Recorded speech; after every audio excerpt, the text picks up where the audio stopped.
You know that feeling. It's often a Sunday night, or maybe a quiet Tuesday morning with a fresh cup of coffee. You open a new notebook. The page is perfectly white. Or you pull up a new digital document, clean and empty, and you begin to create the plan. The to-do list is crisp and clear. The calendar is a beautiful mosaic of colour-coded blocks. Each task is neatly defined.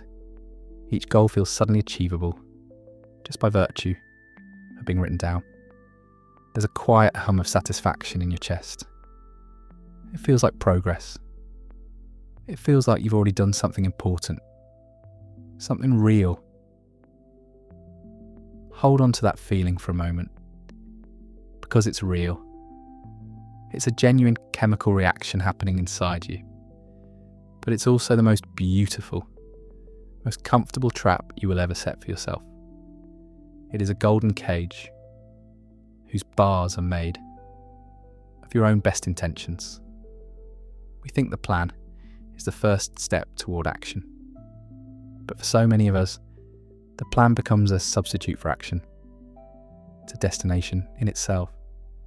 The feeling of accomplishment it provides is so complete, so satisfying, that the actual work, the messy, unpredictable, difficult work, feels like a step down.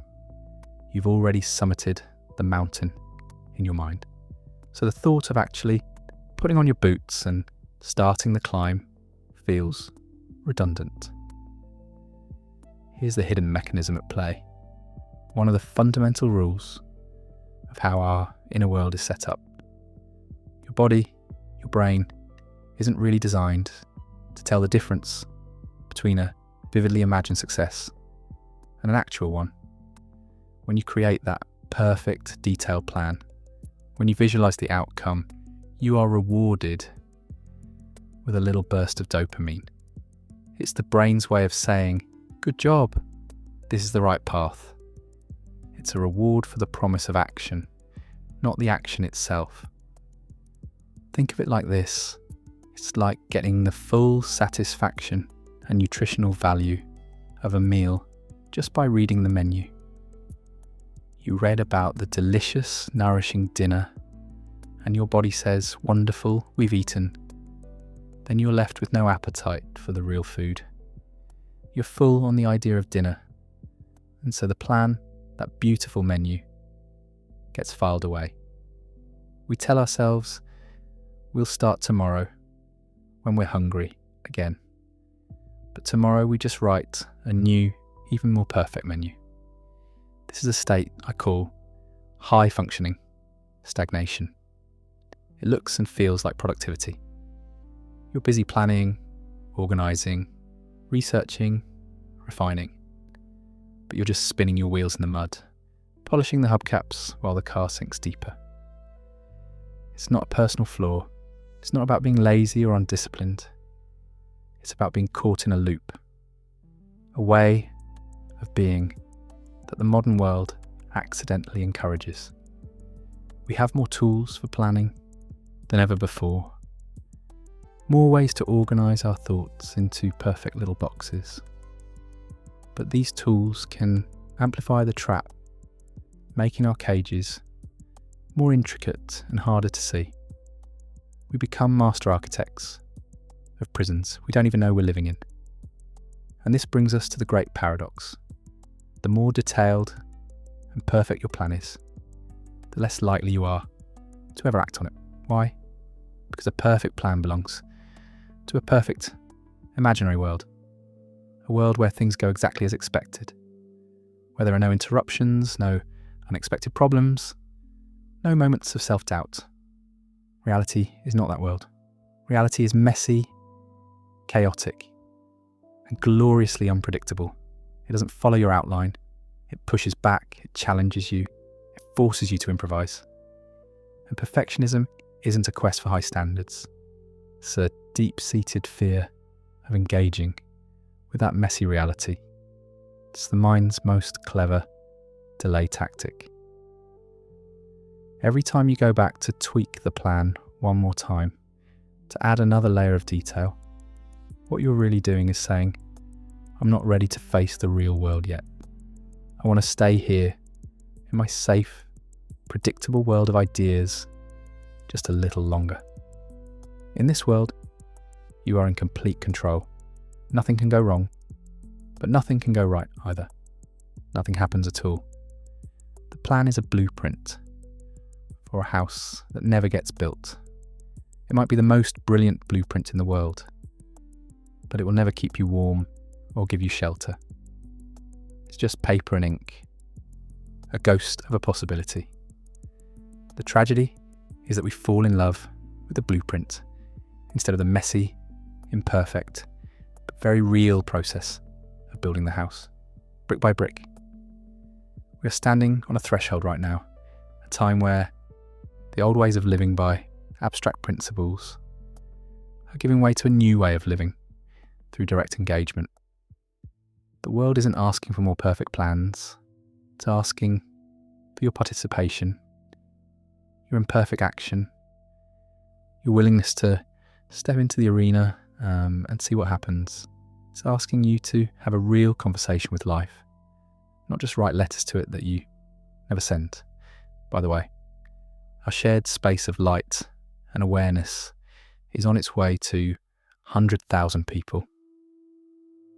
Thank you to everyone who subscribes and brings this moment closer. So how do you pick the lock on that beautiful cage? The way out isn't a bigger, better plan. It's not another app or a more sophisticated system.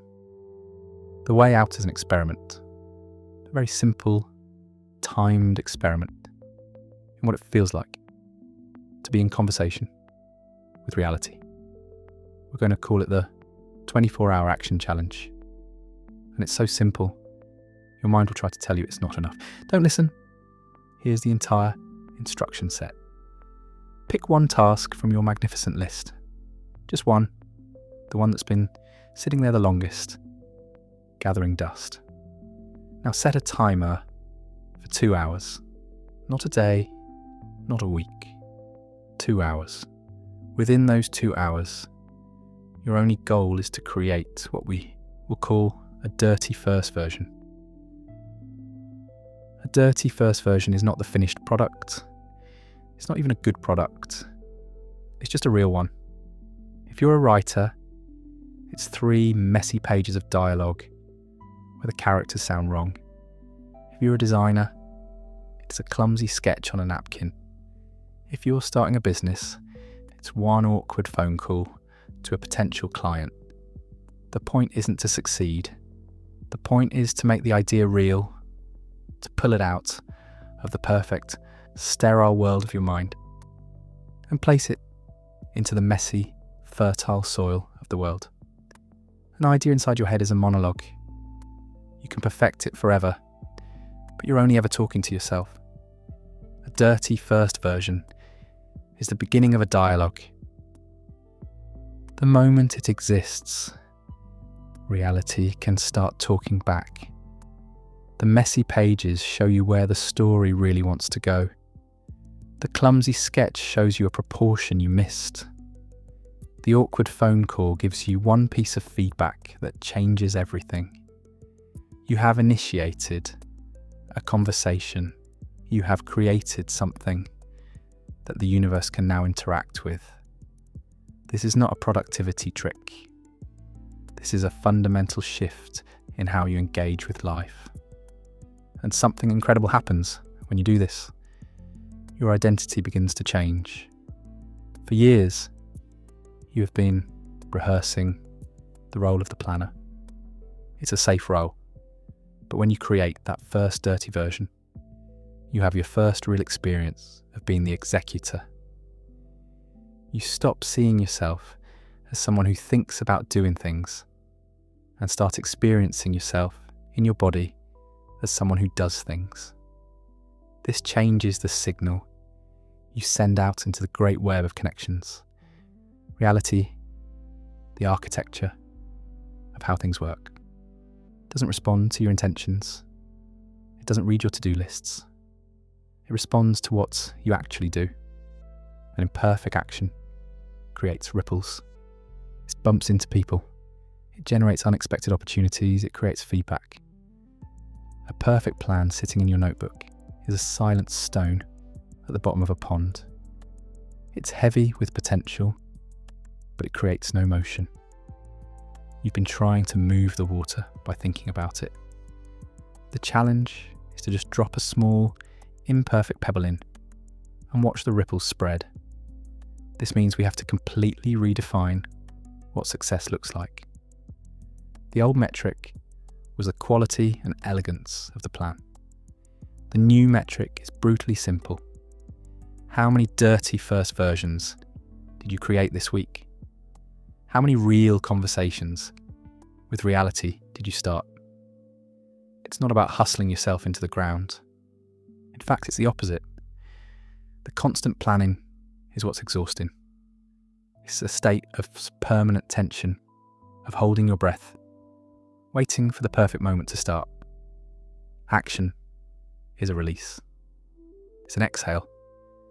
It's about letting go of your desperate need to control the outcome and instead trusting that small, consistent, imperfect actions are the very things that build a new reality. You're no longer trying to predict the path. You are creating it, step by stumbling step, and each step informs the next. The path appears before you, not because you planned it, but because you are walking it. This is the great secret. The planners are waiting for clarity. The executors find clarity in the doing. You don't need another plan. You just need 1 2-hour window and the courage to be a beginner. The courage to be imperfect. The courage to let reality be your collaborator. Instead of an obstacle, you have to plan your way around. If this video changed something in you, write in the comments, I will create my dirty first version. Write it as your promise. Nobody